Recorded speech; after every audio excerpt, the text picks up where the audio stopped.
तो प्रधानमंत्री मोदी यूएई के दौरे पर पहुंचे। दौरा बहुत ही छोटा था, महज कुछ घंटों का, लेकिन इसकी अहमियत बहुत बड़ी थी क्योंकि मोदी उस देश की धरती पर थे जहां ईरान ने हाल ही में सैकड़ों ड्रोन और मिसाइलें दागी हैं। और जिस वक्त पीएम मोदी यूएई के अबू धाबी में थे, उसी वक्त ईरान के विदेश मंत्री दिल्ली में मौजूद थे।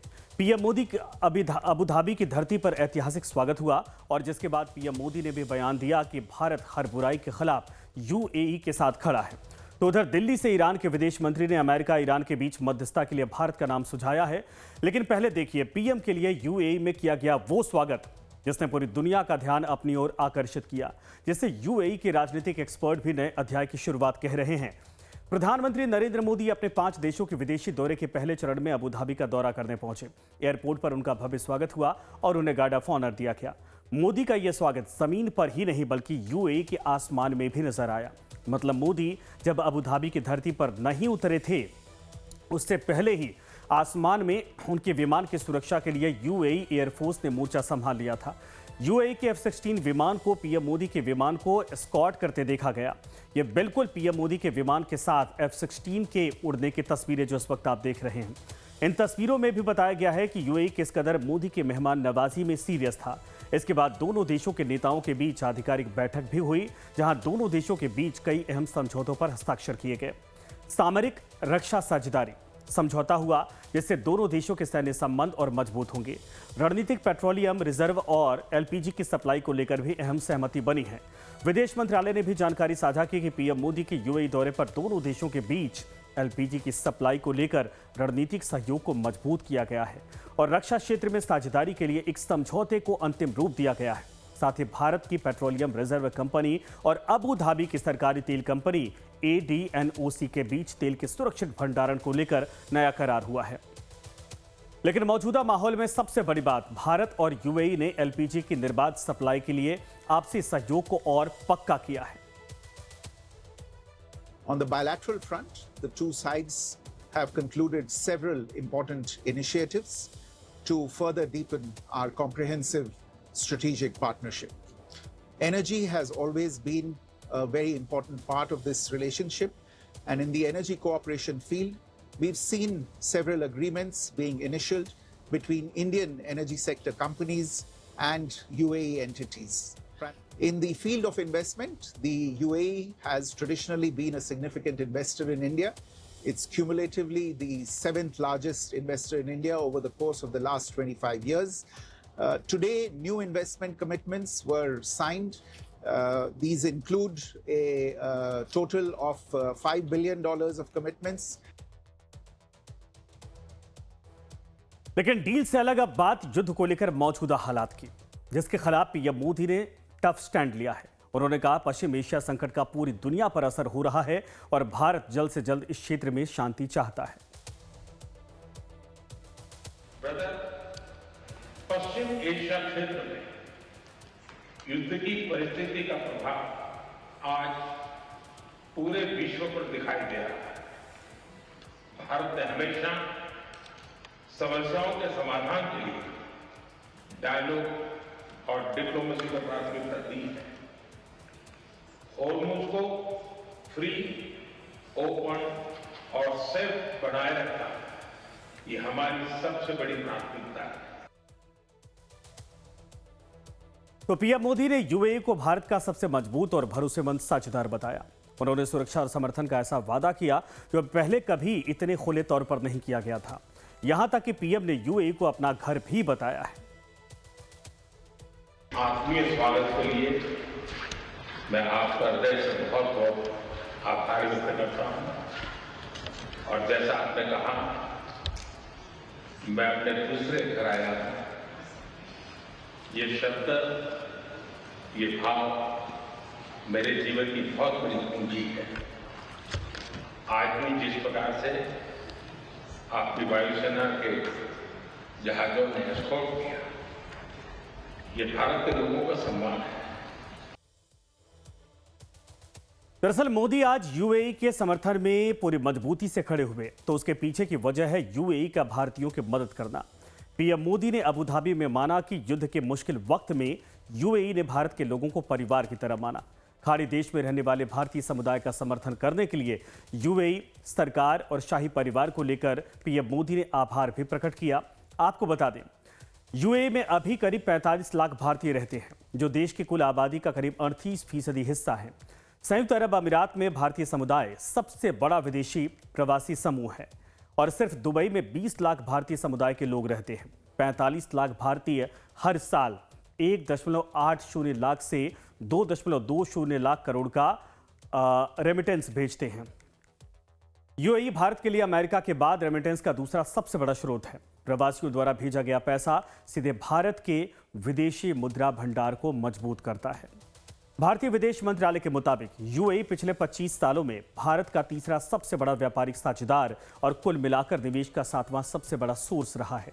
लेकिन एक सच ये भी है कि युद्ध के दौरान ईरानी सेना के हमलों से जो देश के सबसे ज्यादा प्रभावित जो देश हुआ था वो यूएई ही है और ईरान ने यूएई के ऊपर 550 से ज्यादा मिसाइलों और 2800 से ज्यादा ड्रोन दागे थे।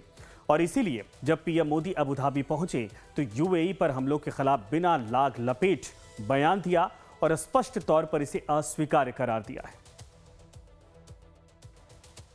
यूएई पर हुए हमलों की हम कठोर निंदा करते हैं। यूएई को जिस तरह निशाना बनाया गया है, ये किसी भी रूप में स्वीकार्य नहीं है। इस विषय में अंतर्राष्ट्रीय कानूनों का पालन आवश्यक है। ब्रदर, भारत हर परिस्थिति में यूएई के साथ कंधे से कंधा मिलाकर खड़ा है और आगे भी खड़ा रहेगा। प्रधानमंत्री नरेंद्र मोदी ने यूएई की इस बात के लिए भी तारीफ की है कि कठिन परिस्थितियों में जिस संयम, साहस और समझदारी का परिचय दिया है उसकी सराहना होनी चाहिए। मतलब एक ऐसे क्षेत्र जहां दोस्ती और दुश्मनी की दीवारें बहुत ऊंची हैं, वहां भारत का यह स्टैंड लेना एक बहुत बड़ा रिस्क भी है और एक मास्टर स्ट्रोक भी है। सवाल यह उठता है कि क्या यूएई का समर्थन कर भारत ईरान को नाराज कर सकता है? देखिए, वेस्ट एशिया, मिडिल ईस्ट में फिलहाल जो डेवलपमेंट्स चल रही है बेहद ही नाजुक और कॉम्प्लिकेटेड है। कुछ फॉल्ट लाइंस आ गई हैं। गल्फ के देश और ईरान एंड अरब कंट्रीज और पाकिस्तान के रिश्ते एक अजीबोगरीब माहौल से गुजर रहे हैं। पाकिस्तान ने सऊदी अरेबिया के साथ एक मिलिट्री अलायंस भी कर ली है, जिसमें है कि अगर एक पे अटैक हुआ तो माना जाएगा कि दोनों पे हुआ है और दोनों जंग में कूद जाएंगे। भारत के रिश्ते सऊदी अरेबिया से अच्छे हैं। अब भारत सऊदी से अगर रिश्ते बढ़ाता है, ऑलरेडी हैं हमारे अच्छे। ईरान कुछ हद तक खफा होगा, पर पहले तो डिपेंड करेगा कि इस खाड़ी के अभी जो फिलहाल आगे समय जा रहा है इसमें ईरान की कितनी इफेक्टिवनेस बचेगी। That is one. तो पहली नजर में ऐसा लगता है कि भारत अब ईरान के खिलाफ और खाड़ी देशों के साथ खड़ा है, लेकिन कूटनीति की परतें इतनी सरल नहीं होती। जिस वक्त प्रधानमंत्री यूएई में सुरक्षा कवच की बात कर रहे थे, ठीक उसी वक्त दिल्ली में ईरान के विदेश मंत्री का एक बयान गूंज रहा था। ईरान ने दुनिया को चौंकाते हुए प्रस्ताव दिया कि अगर अमेरिका के साथ जारी दशकों पुराने तनाव को कोई सुलझा सकता है तो वो है भारत। तो सिर्फ ईरान ही नहीं, उससे पहले रूस ने भी इस पर सुर से सुर मिलाया। रूसी विदेश मंत्री ने स्पष्ट कहा कि भारत के मध्यस्थ बनने की क्षमता बेजोड़ है, क्योंकि उसके पास लंबा कूटनीतिक अनुभव है। तो अब जरा इस कूटनीतिक विसात को समझिए। एक तरफ भारत यूएई पर हमले की निंदा कर रहा है, दूसरी तरफ वही हमलावर देश ईरान भारत को अपना मसीहा मानकर अमेरिका से सुलह कराने की मिन्नतें कर रहा।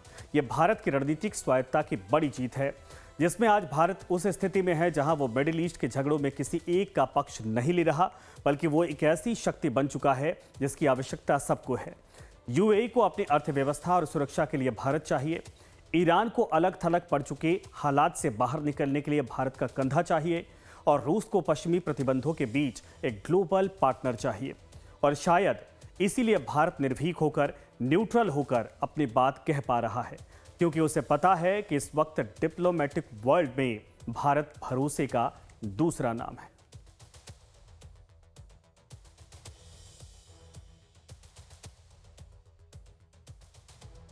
तो सवाल है कि क्या पीएम मोदी का अस्वीकार्य वाला बयान वास्तव में ईरान को नाराज करेगा या बातचीत की मेज पर लाने की सोची समझी चाल है।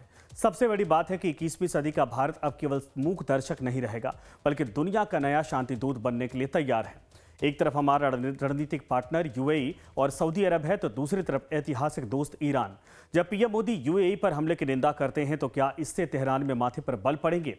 लेकिन नहीं, इस वक्त भारत कूटनीति की पतली तारों पर भी पूरे संतुलन के साथ आगे बढ़ रहा है। भारत को इन दोनों देशों के साथ अपने रिश्ते नेविगेट करने में चुनौती रहेंगी, नो डाउट। बट हमारे जो रिश्ते हैं अभी जो दिखता है वो अरब एमिरेट्स के साथ ज़्यादा स्ट्रॉन्गर होते जा रहे हैं। आज मोदी जी वहीं हैं। एमिरेट्स ने एक्स्ट्रा ऑयल पंप करने के लिए अब शुरू कर देगा। जब ये जंग खत्म होगी, UAE 3.2 million barrels a day export करता था, पर उसके पास प्रोडक्शन कैपेसिटी है टू 4.8 मिलियन बैरल्स। वो प्रोड्यूस नहीं करता था और एक्सपोर्ट नहीं कर पाता था ज़्यादा, क्योंकि वो ओपेक के कोटा में था। अब वो ओपेक के कोटा में नहीं है, तो वो भारत को एक्सपोर्ट लॉन्ग टर्म के लिए कर सकता है कॉन्ट्रैक्ट्स में oil.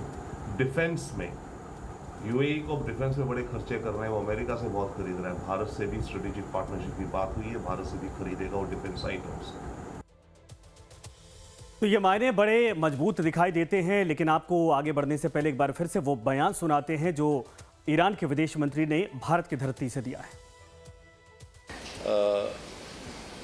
I think India, with its good reputation, can play a greater role in this region to help diplomacy, to help peace, and to promote peace and security.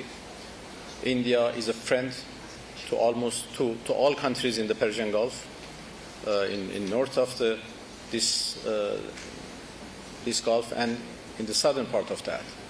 So we appreciate any positive, constructive role played by India in this region. तो सबसे दिलचस्प पहलू यही है कि भारत की UAE पर हुई ईरानी हमलों पर सख्ती के बावजूद ईरान ने नाराजगी नहीं जताई, बल्कि भारत को मध्यस्थ बनाने की इच्छा जाहिर की है। ये विरोधाभास नहीं, बल्कि भारत की कूटनीतिक ताकत है। आज दुनिया जानती है कि भारत ही एकमात्र देश है जो वॉशिंगटन से भी बात कर सकता है, मॉस्को से भी, वो रियाद से भी उतना ही गहरा रिश्ता रखता है जितना कि तेहरान से।